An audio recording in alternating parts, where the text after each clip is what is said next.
Hi, I'm James Martinez, and this is the story of how my family's greed became their biggest downfall. They thought they were getting a failing restaurant, but they didn't realize what they were really buying. Or rather, what they weren't. My father's restaurant, Casa Martinez, had been the heart of downtown Chicago for 30 years. It wasn't just a business, it was our family's legacy. Built from the recipes my grandmother brought from Mexico and the dreams my father carried when he immigrated here with nothing but hope in his pockets.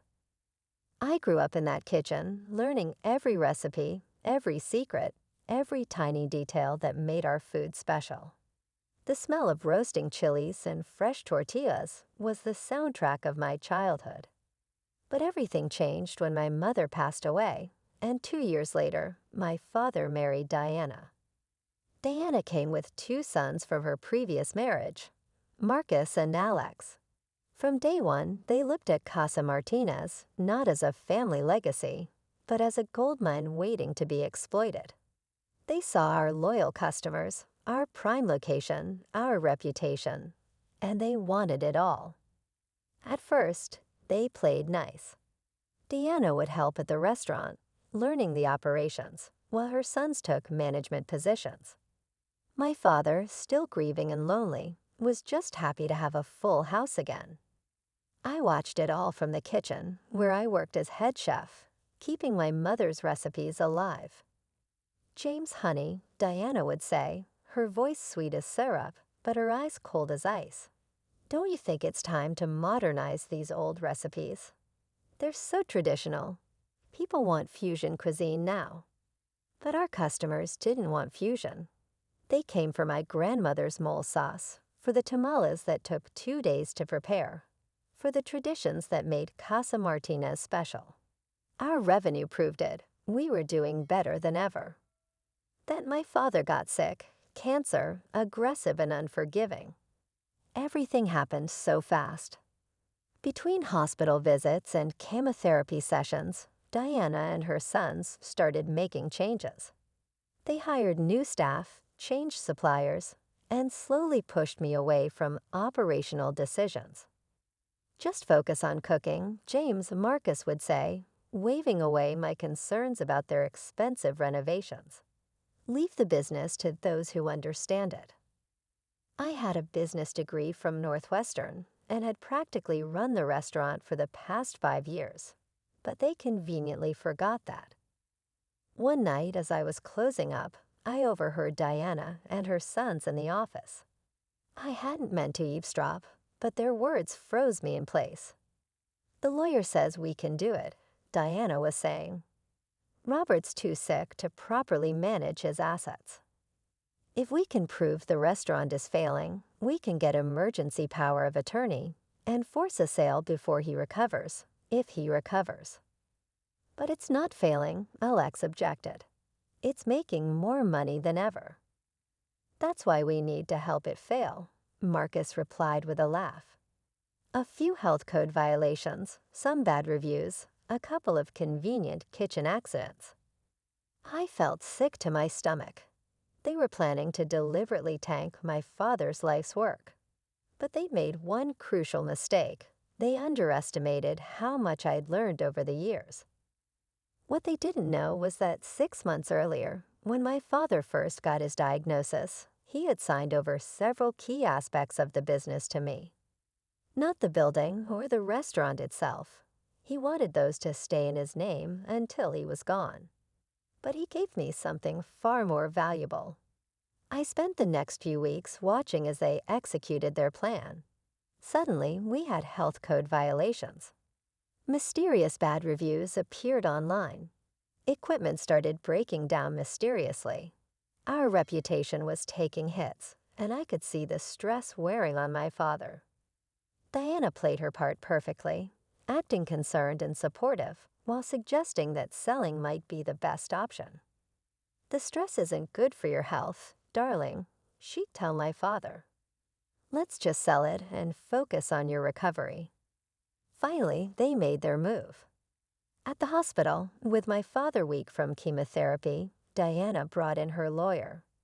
They had papers showing the restaurant's recent struggles, the mounting debts they had created, and a proposal to sell the restaurant now to them for a nominal fee of $1 to keep it in the family. My father, tired and confused, looked at me. "James, what do you think?" Diana jumped in before I could answer. "James understands. This is for the best, don't you, James? You can still be the chef if you prove yourself worthy of the position." I looked at my father, then at Diana's smug face, and nodded slowly. "If that's what you want, Dad." The next day, we all gathered at the restaurant for the official handover. Diana had invited their friends, making it a celebration of their rescue of a failing family business. The lawyer laid out the papers as Diana practically bounced with glee. "Just sign here, James," she said, pointing to the line at the bottom of the transfer document. "It's only worth $1 now anyway, thanks to your inadequate management." I signed my name with a steady hand, then looked up at their triumphant faces. "Congratulations," I said quietly. "The building and business are yours." Finally, Marcus exclaimed, "Now we can make some real changes around here."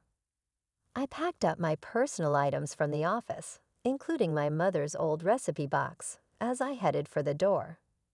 Deanna called out, "Don't forget to be here early tomorrow." Just because you're not the owner anymore doesn't mean you can slack off. I turned back with a small smile. "Oh, I won't be coming in tomorrow. Or ever again, actually." "What are you talking about?" Alex demanded. "You see," I said, "you just bought a building and a business name, but 6 months ago, my father transferred something else to me. I own all the recipes, every single one. They're fully copyrighted and trademarked under my personal holding company.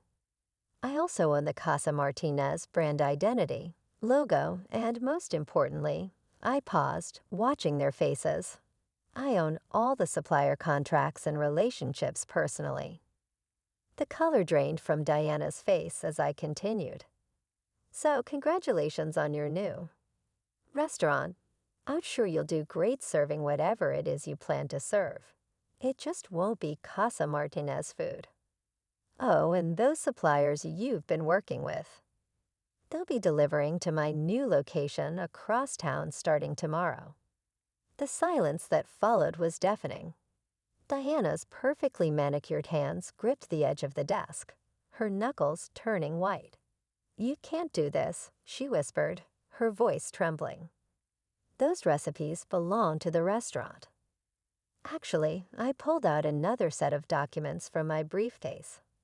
They dumped everything. It was legally transferred to Martinez Culinary Group LLC, my company, months ago. Dad knew what he was doing. He might be sick, but he's far from stupid. Marcus lunged forward, grabbing my shirt. "You little snake. You planned this all along." "Careful," I warned calmly. "Assault charges wouldn't look good for your new business. And yes, I planned this right after I overheard you plotting to deliberately tank my father's legacy." Their lawyer, Mr. Peterson, was frantically flipping through the sale documents. This is highly unusual," he stammered. "The intellectual property should have been included in the sale. Check page 37, I suggested. The sale clearly specifies physical assets and business name only. You really should read the fine print more carefully." His face contorted with rage. "We'll sue you." "Well, sue me for what?" I interrupted. "For legally protecting my family's heritage. For stopping you from destroying what my father built. Go ahead. Oh, and while you're at it, you might want to explain to the judge how you manipulated a cancer patient into selling his life's work for $1. I turned to leave but paused at the door. "One more thing.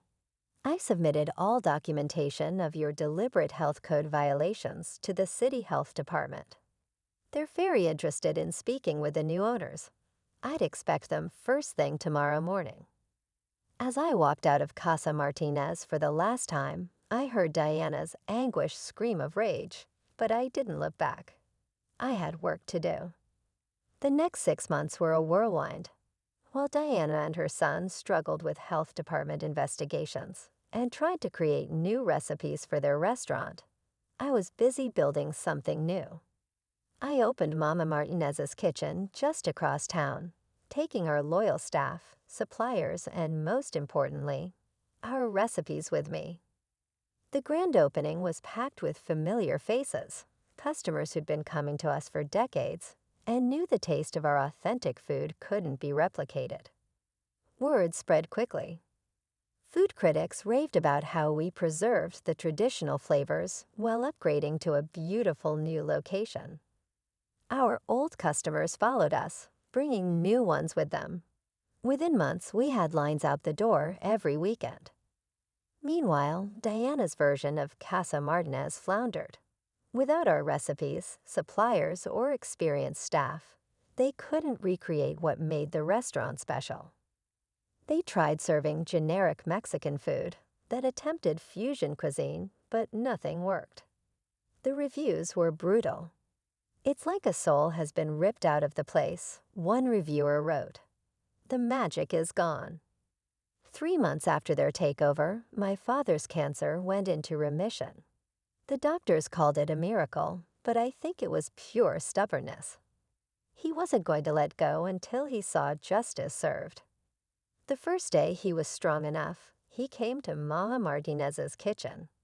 He walked through the dining room, tears in his eyes, touching the familiar decorations we'd moved from the old place.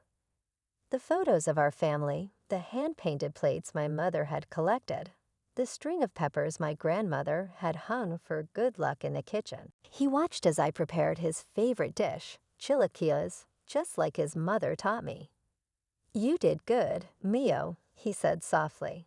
"You protected our legacy better than I ever could." Bona and her sons tried to hold out, but the numbers didn't lie.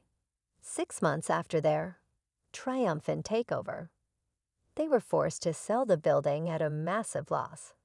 The final insult: the buyer was my newly formed real estate company. I kept the building but leased the space to a local art gallery.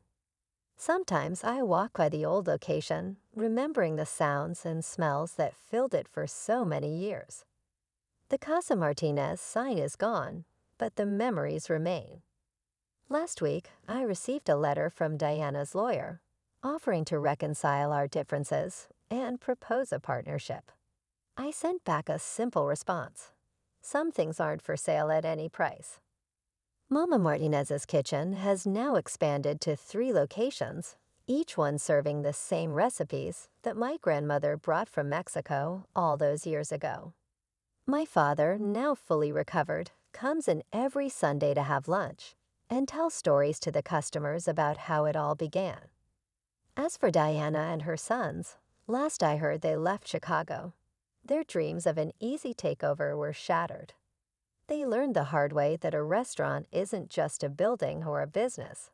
It's the heart and soul that goes into every dish, the love passed down through generations, the traditions that can't be bought or stolen.